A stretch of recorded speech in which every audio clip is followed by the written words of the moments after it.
I want to get a quick answer on the next couple of questions, see if we can't get a few more in here. A recent MSU poll found 37% of residents seldom or never believe what their elected leaders say. So basically, a third of the people out here don't trust you. Give me one thing, one specific thing you're going to do in your first term if you're elected to make people believe you're a man of your word, Mr. Carlson. I'll bet you that MSU is pretty accurate. That MSU poll is pretty accurate because I'm a graduate there and I have a lot of friends back there.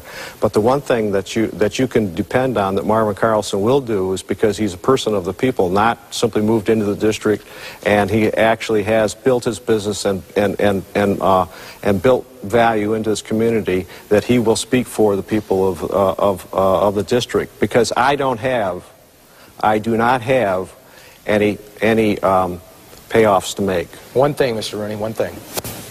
You judge somebody and their character by the fruits of their past, and that's the best thing that the people can go off when they're judging somebody. And you look to the past and what they did in their life. And I was a Marine Corps officer. I was in Iraq. I was at a constitutional law firm. I spent a lot of time at Mott Children's Hospital with my son.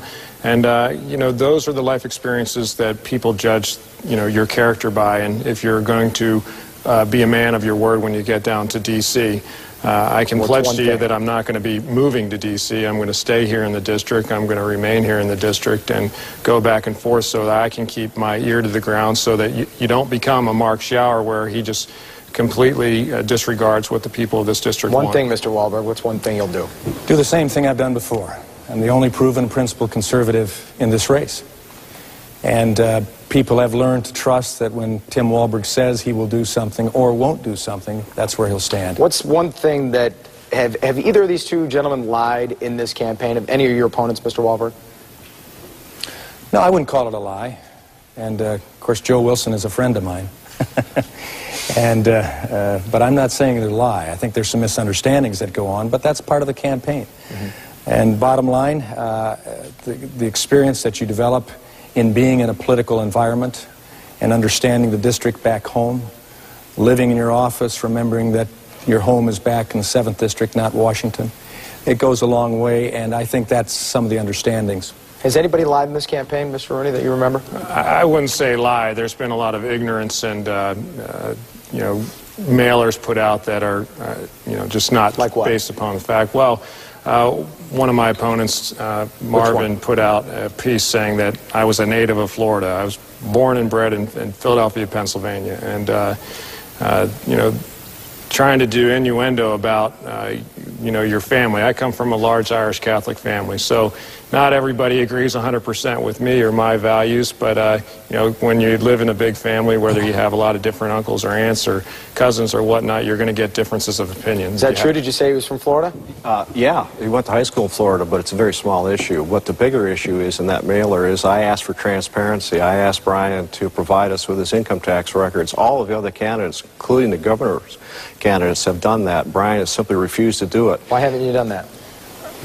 I've complied with all the rules and regulations that it takes to run for Congress.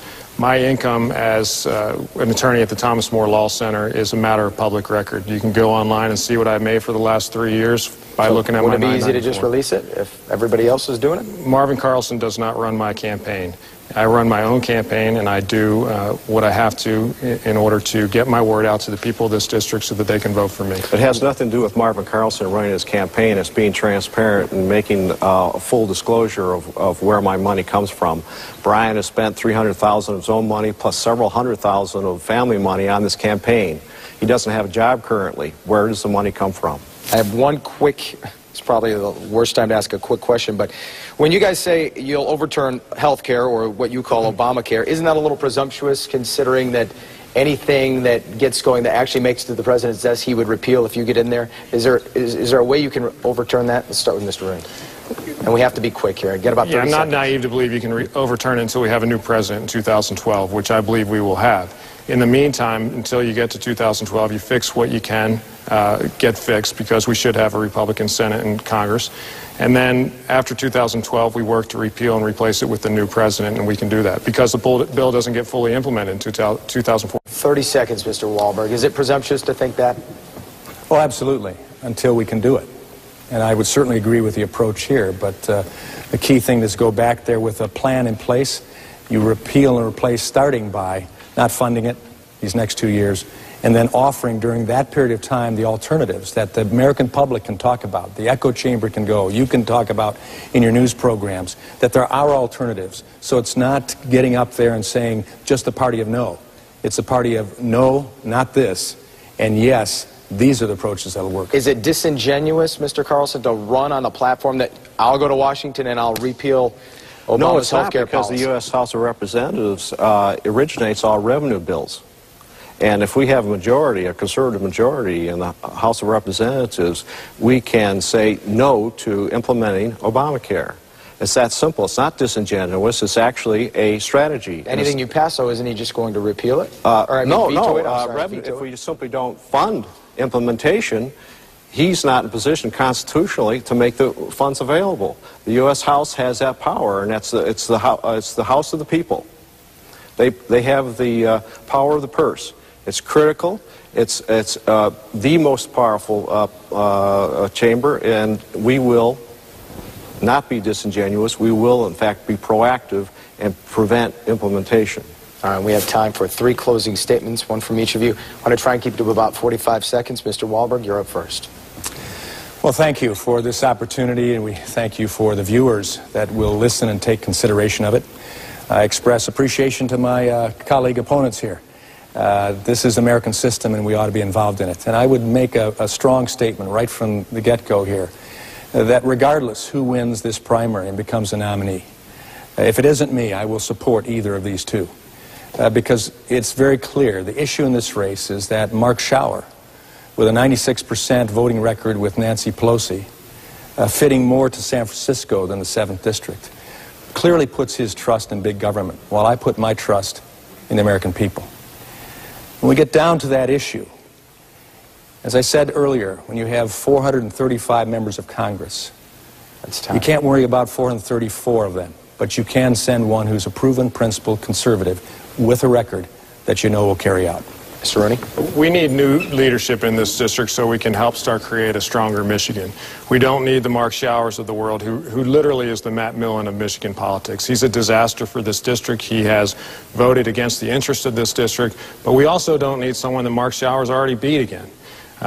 We need somebody that can advance the ball down the field, new leadership, somebody that served his country and has a proven record to his country that's not tainted by D.C., somebody that's been a constitutional attorney, that's been at Mott Children's Hospital ICU waiting room for months on end, somebody that has real-world experiences that our founders wanted to be able to craft bills. We need to move forward, get beyond the divisive politics of the past so that this district can once again be strong. Mr. Carlson? All of us on this stage are filing our job applications. Jobs is the critical issue here that we face in the 7th Congressional District.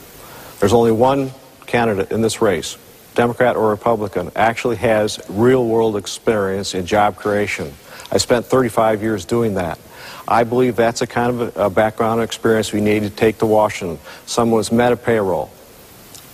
Someone who, because he couldn't print money, had to balance budgets. So has recognized the value of a dollar. Mark Schauer has no conception.